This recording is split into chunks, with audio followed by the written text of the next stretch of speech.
I stared at the divorce papers on the kitchen table, my hands trembling so badly I could barely hold them. 3 years of marriage, ending because my body wouldn't cooperate. The ink was still wet where David had signed his name, bold, confident, final. Like he couldn't wait to be free of me. You understand, don't you? He had said that morning, not even looking at me. My mother needs grandchildren. I need a son to carry my name. You've had enough time. Enough time. As if my body was a factory that just needed the right switch flipped. As if I hadn't spent 3 years being poked, prodded, and blamed for something I didn't even understand. The rain hammered against the window, matching the storm in my chest. I was 28 years old, and I felt like a failure. Not because I couldn't have children, I didn't even know if that was true. But because everyone around me had decided it was true, and I had started to believe them. David's mother, Mama Christine, had made sure of that. Every family gathering became an interrogation. Every month without news became another reason to look at me with disgust.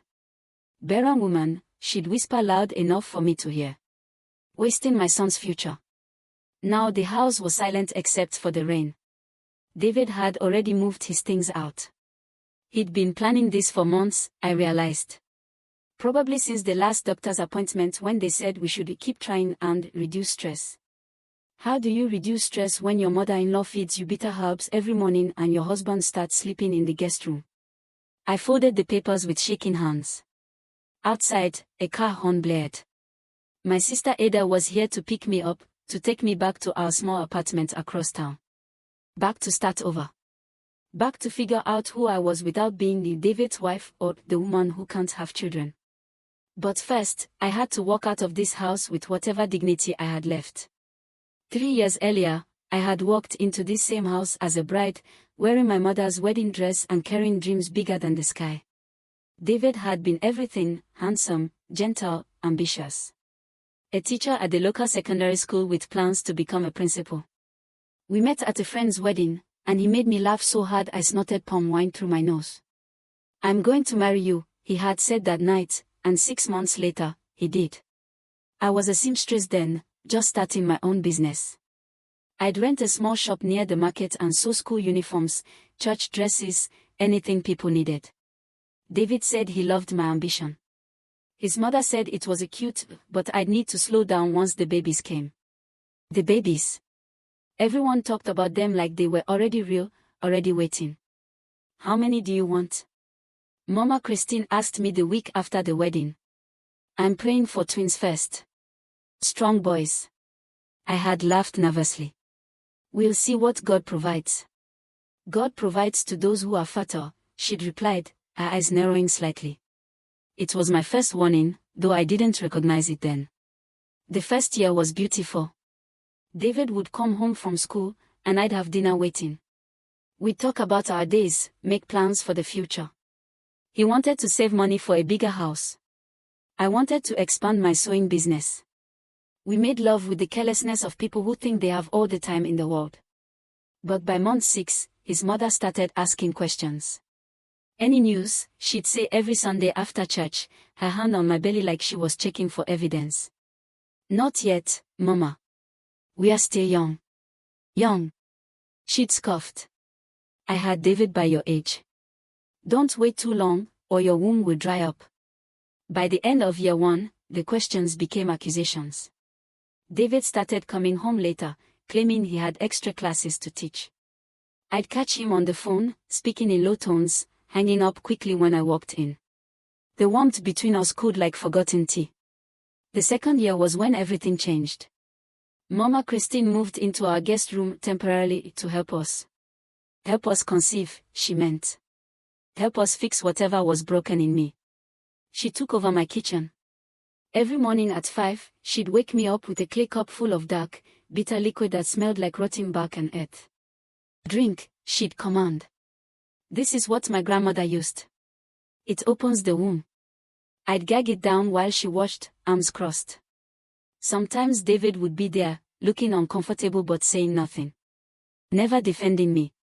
Never asking what was in the cup or if I wanted to drink it. The herbs made me sick. I'd spend hours in the bathroom, my stomach cramping so badly I couldn't stand. When I told Mama Christine, she said, "That means it's working. Cleaning out the badness." But there was no badness. There was just me, getting weaker and more confused. She took me to prayer houses where prophets slapped my belly and shouted at demons. She took me to herbalists who gave me powders to mix with my food. She took me to a woman by the river who made me sit in a basin of hot water mixed with leaves that burned my skin. "Please," I begged David one night. "Tell her to stop.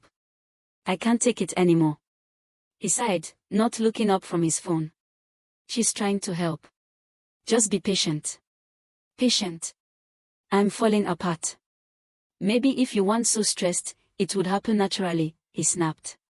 "You're always complaining. My mother is making sacrifices for us, and you're ungrateful." That's when I realized I was alone in this marriage. That's when the guest room became his permanent bedroom. The visits to the hospital started next. Mama Christine insisted. We saw 3 different doctors, each one running tests, asking invasive questions, looking at me like I was a puzzle with missing pieces. "Everything looks normal," they'd say. "Keep trying. Stay positive." But normal wasn't good enough for Mama Christine. "These doctors don't know anything," she'd say. "They're just collecting money. We need traditional solutions." By year 3, I was a ghost in my own home. I'd stopped sewing entirely. Mama Christine said the work was too stressful for someone trying to conceive.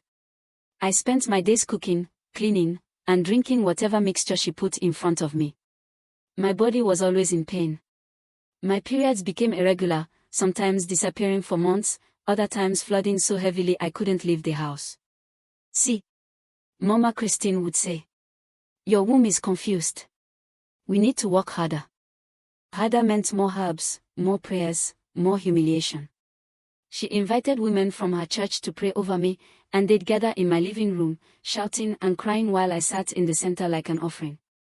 They'd touch my stomach, my head, speaking in tongues about generational curses and blocked destinies. David stopped touching me entirely. He'd come home, eat in silence, and disappear into his room. Some nights, I'd hear him on the phone, laughing softly. The sound used to be for me. Then came the night I overheard them talking. I was walking past David's room when I heard his mother's voice, sharp and clear. "You need to make a decision, David. This woman is wasting your time. You're not getting younger, and she's clearly cursed. Mama, please. Please nothing. I've done everything. Spent my money, my energy, praying and fighting for a womb that refuses to open. She's a closed door, son. You need to cut your losses." Silence. Then David's voice, tired and resigned. "Maybe you're right." My heart shattered so completely I thought I'd die right there in the hallway. I pressed my hand against the wall to steady myself, but my legs wouldn't walk. I slid down to the floor, tears streaming silently down my face. That was 3 months ago. 3 months of him pulling away completely, his mother's eyes following me with satisfaction, knowing she'd won. 3 months of me shrinking smaller and smaller until I disappeared. Ada's apartment was tiny, 1 bedroom with a sofa that folded out into a bed, a kitchen barely big enough for 1 person, and a bathroom where you had to hold your breath to turn around. But it felt like freedom. "You don't have to talk about it," Ada said the first night, watching me unpack my small bag. "Just rest." But I couldn't rest. My mind kept spinning with questions I'd never dared to ask before. What if it wasn't my fault? What if there was something actually wrong that all those herbs and prayers were making worse? What if I wasn't cursed or barren or any of the terrible things Mama Christine had called me? Ada was a nurse at the government hospital. She worked night shifts mostly, which meant I had long, quiet days to think. To cry. To slowly remember who I used to be before I became the woman who couldn't conceive. 1 week after I moved in, Ada came home from work with a serious expression. "I talked to Dr. Amara today," she said, sitting down beside me. She's a gynecologist, specializes in reproductive health. "I told her about you, about everything Mama Christine made you take. She wants to see you." "Ada, I can't afford. She'll see you for free. As a favor to me. Please, just go. Get real answers." So I went. The hospital was cleaner than the clinics Mama Christine had dragged me to, brighter somehow. Dr. Amara was a woman in her 40s with kind eyes and steady hands. She didn't judge me when I told her everything, the herbs, the hot baths, the prayers, the shame. She just listened. Then she asked questions no one had bothered to ask before. How irregular are your periods? Sometimes 2 months, sometimes 6. Any unusual hair growth? On your face, chest, stomach? I nodded, ashamed. I'd been plucking dark hairs from my chin for years, hiding them. Weight gain? Especially around your middle? Yes. Everyone said I was just eating too much, being lazy. She nodded slowly, making notes. Then she looked up at me with something I hadn't seen in years, hope. I think you might have PCOS. PCOS. I repeated, the letters strange in my mouth. What is that? Dr. Amara leaned forward, her voice gentle but firm. Polycystic ovary syndrome. It's a hormonal condition that affects how your ovaries work. It's actually very common, 1 in 10 women have it, but many don't know because the symptoms are often misunderstood or ignored. She pulled out a diagram, showing me ovaries covered in small cysts. In PCOS, your body produces too many hormones, which can prevent your eggs from releasing regularly. That's why your periods are irregular. It also explains the weight gain, the unwanted hair, the difficulty conceiving. My heart was pounding. But, is it curable? Can it be fixed? It's manageable, she said carefully. Not cured, but controlled. With the right medication, diet changes, and lifestyle adjustments, many women with PCOS live completely normal lives. Many conceive naturally. I felt something crack open inside me, 3 years of blame and shame suddenly meeting a simple medical explanation. Why didn't anyone tell me this before? Dr. Amara sighed. Because many doctors here aren't trained to recognize it, especially in its early stages. And honestly, women's health issues are often dismissed or blamed on the woman herself. You're told you're stressed, you're eating wrong, you're cursed, you're not praying enough. Meanwhile, there's a medical condition that could be helped with proper treatment. She ran blood tests that day. Checked my hormone levels, my insulin, my thyroid. She did an ultrasound of my ovaries. 2 weeks later, the results confirmed it, I had PCOS. You're not infertile, Dr. Amara told me, her hand on my shoulder. You have a medical condition that makes conception more challenging. But with treatment, many women with PCOS have children. This isn't your fault, and it was never a curse. I cried in that office for an hour. Ada held me while I sobbed, not from sadness, but from relief. From the weight of 3 years of blame finally lifting off my shoulders. Treatment started immediately. Dr. Amara prescribed metformin to help with insulin resistance, which was making my PCOS worse. She put me on birth control pills temporarily to regulate my cycle. She referred me to a nutritionist who taught me about PCOS-friendly eating, less processed food, more vegetables, protein with every meal, complex carbs instead of white rice and bread. Think of it like managing diabetes, the nutritionist explained. You're not on a diet. You're learning to eat in a way that keeps your hormones balanced. It was hard at first. I'd been surviving on whatever Mama Christine cooked, heavy, starchy meals that left me exhausted. Now I was learning to cook differently, to listen to my body, to move more even when I felt tired. Ada walked with me every morning before she slept. Just 30 minutes around the neighborhood, talking about everything and nothing. I started losing weight, not dramatically, but steadily. More importantly, I started feeling better. Less brain fog, more energy, fewer stomach cramps. My periods returned, monthly and predictable for the first time in years. I'd cry with relief every time, grateful for such a simple, normal thing. But the hardest part wasn't physical. It was mental. On learning 3 years of believing I was broken. On hearing Mama Christine's voice in my head calling me barren. On feeling David's coldness, his silence, his decision to throw me away. Dr. Amara referred me to a therapist, another woman who understood what I'd been through. We talked about the trauma of being blamed for my body, of being treated like a failure, of losing myself trying to fix something that wasn't actually broken. You were never the problem, she kept saying. You were a woman with a medical condition that no one bothered to diagnose properly. 6 months after my divorce, I felt like a different person. I'd regained 15 pounds I'd lost from stress and herb-induced sickness. My skin cleared up. My hair grew thicker. I smiled again, real smiles that reached my eyes. I reopened my sewing shop. This time, Ada helped me set it up in a better location. Word spread quickly, and soon I was busier than ever. 9 months after our divorce, David showed up at my shop. I was measuring a customer for a wedding dress when I looked up and saw him standing in the doorway, looking uncertain and much older than I remembered. "Can we talk?" he asked quietly. I finished with my customer first, taking my time, refusing to rush because he had appeared.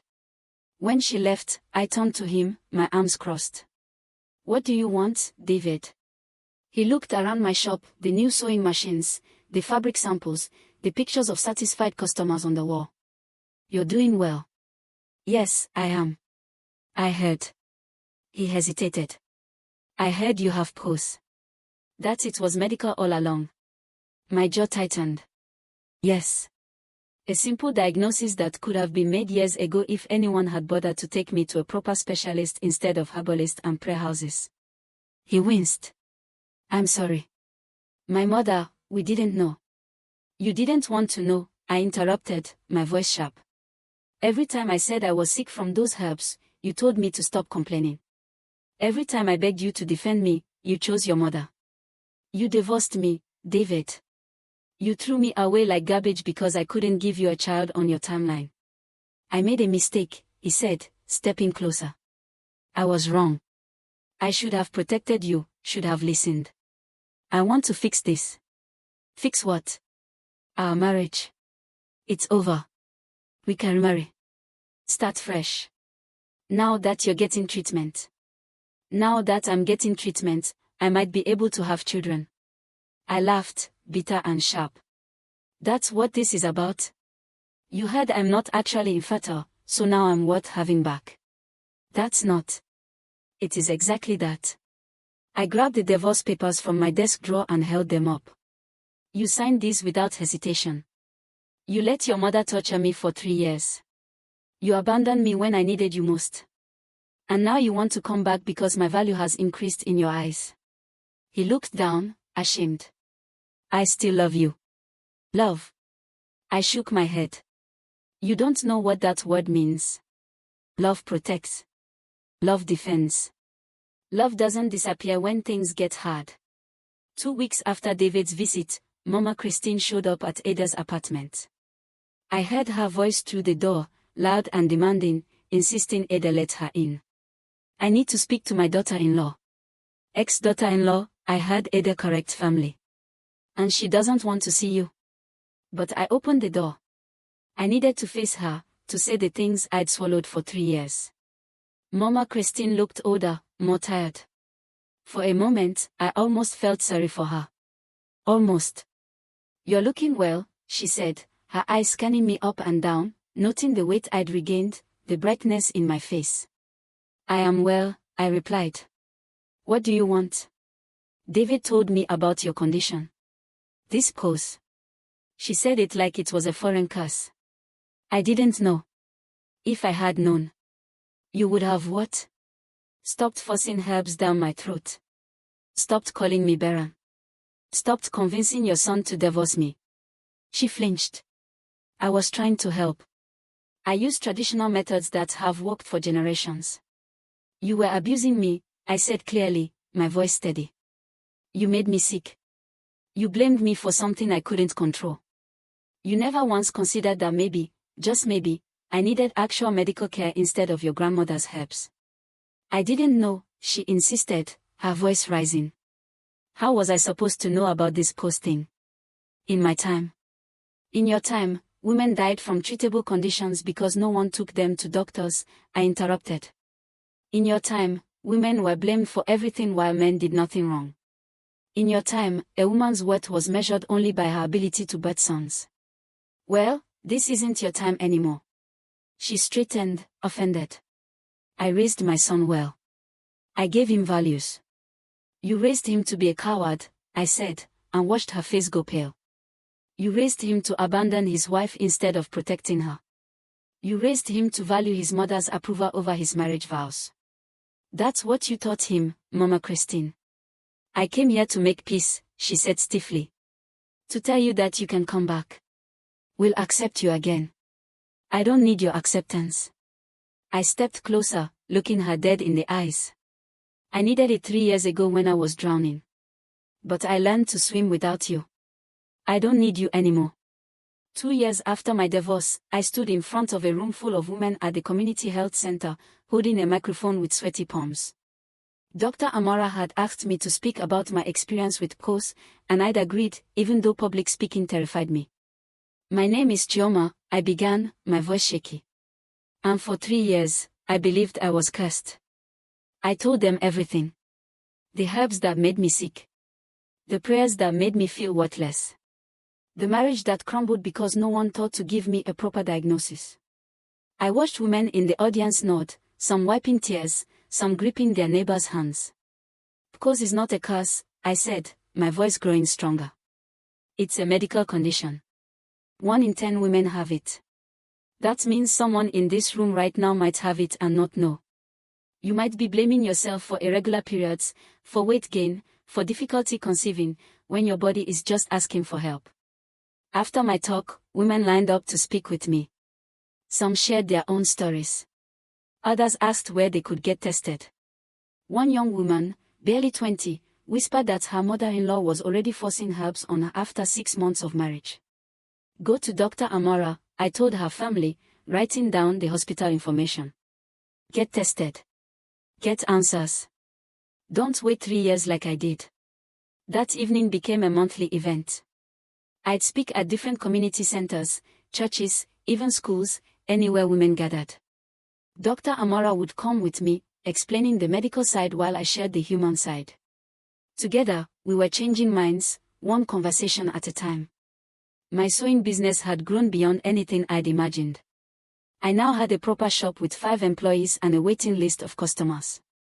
I specialized in women's professional wear, suits and dresses for women entering the workforce, women rebuilding their lives, women who needed to feel powerful. I knew what that felt like. One afternoon, almost 3 years after my divorce, a woman walked into my shop. She was young, maybe 25, with David's eyes. My heart stopped. Are you Chioma? She asked nervously. Yes. And you are? I'm Ruth. David's new wife. She looked down at her hands, twisting them together. I needed to meet you. To understand. I should have asked her to leave. Should have protected myself from whatever this was. But something in her face, the fear, the exhaustion, looked too familiar. Sit, I said quietly, pulling out a chair. She sat and immediately started crying. She's doing it to me too. Mama Christine. The herbs, the prayers, the constant accusations. We've been married 8 months, and she's already saying I'm wasting David's time. My chest tightened. History repeating itself. Does David defend you? I asked, though I already knew the answer. Ruth shook her head. He says I'm being dramatic. That his mother just wants to help. But I'm sick all the time from whatever she's making me drink. My stomach hurts constantly. I tried to tell him I want to see a real doctor, but he says that's Western medicine nonsense, that we should try traditional methods first. I closed my eyes, remembering. Ruth, listen to me carefully. You need to go to the hospital. Today. Ask for Dr. Amara, tell her I sent you. Get tested for everything, including PCOS. And you need to decide right now if you're going to fight for yourself, because David won't fight for you. But I love him. I loved him too, I said gently. But love without respect is just slow poison. He watched his mother destroy me, and now he's letting her destroy you. That's not going to change. She left with Dr. Amara's information clutched in her hand. I never saw her again, but 6 months later, Ada told me she'd heard Ruth had left David. Moved back to her family. Started over. Good, I thought. Some women learn faster than others. For years after my divorce, Dr. Amara called me into her office with a proposition. "I want to open a PCOS awareness center," she said. "A place where women can come for testing, education, support groups. I want you to run it with me." "Me? But I'm not a doctor." "You're something better," she interrupted. "You're someone who survived it. Someone women trust. Someone who can talk about the real experience, not just the medical textbooks." The center opened 6 months later. We offered free PCOS screenings every Saturday, support groups every Wednesday, and educational workshops once a month. Women came from all over, some referred by doctors, some by word of mouth, some who'd seen me speak and found the courage to seek help. We saved lives. Not in dramatic ways, but in quiet ones, women who finally had answers, who stopped blaming themselves, who learned to manage their condition and reclaim their bodies. One day, a familiar face appeared in our waiting room. Mama Christine, looking smaller and older than I remembered. She saw me and froze. I could have turned away. Could have asked someone else to help her. But I walked over. "Mama Christine, what brings you here?" She looked ashamed, her eyes not meeting mine. "My sister's daughter. She's been married 2 years, no children. I told her to come here. To get tested." She paused. "To get real help." Something in my chest loosened slightly. Not forgiveness, I wasn't sure I'd ever get there. But acknowledgement. Growth. "That's good," I said simply. "Dr. Amara will take care of her." As she turned to leave, she spoke without looking back. "I was wrong about you. About everything." I didn't respond. Some apologies arrived too late to matter, but they still deserve to be spoken. 5 years after my divorce, I met someone new. His name was Emeka, and he was a pharmacist who'd attended one of my PCOS workshops to learn how to better help his customers. He was patient, kind, and when I told him my story, he listened without judgment. "My sister has PCOS," he said. "I watched her struggle for years before getting diagnosed. She has 2 kids now, happy and healthy. We dated slowly, carefully. I'd learned not to rush, not to lose myself in someone else's dreams. When he proposed, 2 years later, I said yes, but on my terms. I might have children someday, or I might not," I told him clearly. PCOS makes things unpredictable. If you need a guarantee. "I need you," he said simply. "Children would be a blessing, but they are not why I want to marry you." We got married at Ada's church, small and simple. Dr. Amara was my matron of honor. My employees from the shop were there. Women from my support groups came. It felt like being surrounded by the family I'd chosen, people who'd seen me at my worst and celebrated my best. David sent a card. I threw it away without opening it. 7 years after my divorce, after 2 years of marriage to Emeka, and with continued PCOS management that had finally stabilized my cycles, I got pregnant. We weren't actively trying, but we weren't preventing it either. My body, after years of proper treatment, balanced hormones, and reduced stress, had healed enough to conceive. When I told Emeka, he cried. When I told Dr. Amara, she hugged me tight and whispered, "See. Your body was never broken. It just needed the right support." When I told Ada, she laughed and said, "That child is going to be so loved, they won't know what to do with it all." I gave birth to a daughter at 37 years old. We named her Amora, after the doctor who'd saved my life by believing me when everyone else called me cursed. David heard, of course. Word travels in small communities. He sent another message, asking to meet her, claiming some absurd right as my ex-husband, as if our failed marriage gave him ownership over my future. I blocked his number. Some doors, once closed, deserve to stay that way. I teach my daughter about her body now, even though she's too young to understand. I tell her that her worth isn't measured by what she can produce or provide for others. I tell her that if her body ever feels wrong, she should speak up, demand answers, and refuse to be silenced. And someday, when she's older, I'll tell her about PCOS. About how it's common but often undiagnosed. About how many women suffer because no one takes their pain seriously. About the 3 years I lost believing I was cursed when I was simply sick. But mostly, I'll tell her about the woman I became after everything fell apart.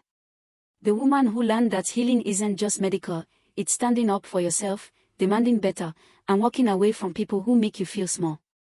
My Pose Awareness Center now serves over 300 women a year. We've helped dozens get diagnosed, connected them with proper treatment, and created a community where they don't have to carry shame for their body struggles. Last month, Ruth came to one of our support groups. She's remarried now, to someone who treasures her, and she's managing her own post-diagnosis. She thanked me for telling her the truth that day in my shop. "You saved my life," she said.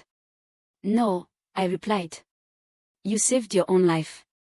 I just showed you where the door was." Sometimes I still see Mama Christine around town. She never approaches me, just watches from a distance. I heard through Ada that she'd been diagnosed with diabetes and had finally started listening to doctors instead of herbalists. Time teaches everyone eventually. My sewing shop thrives. My marriage is strong. My daughter grows. My center helps women daily. And my pose, while still present, is managed, a part of my story but no longer the defining chapter. I am not the woman David divorced. I'm not the woman Mama Christine tried to break. I'm not the woman who believed she was cursed. I'm the woman who learned that sometimes the people who should protect you won't. That sometimes you have to save yourself. That sometimes the life you lose makes room for the life you were always meant to live. And that is enough. More than enough. That is everything. If you've ever been blamed for something medical, something your body did that others didn't understand, know this: you are not broken. You deserve real answers, proper treatment, and people who believe you. Your body is not a battleground for other people's expectations. It's yours. Protect it. Fight for it. And never, ever let anyone convince you that you're cursed when you're simply human. Your worth was never up for debate.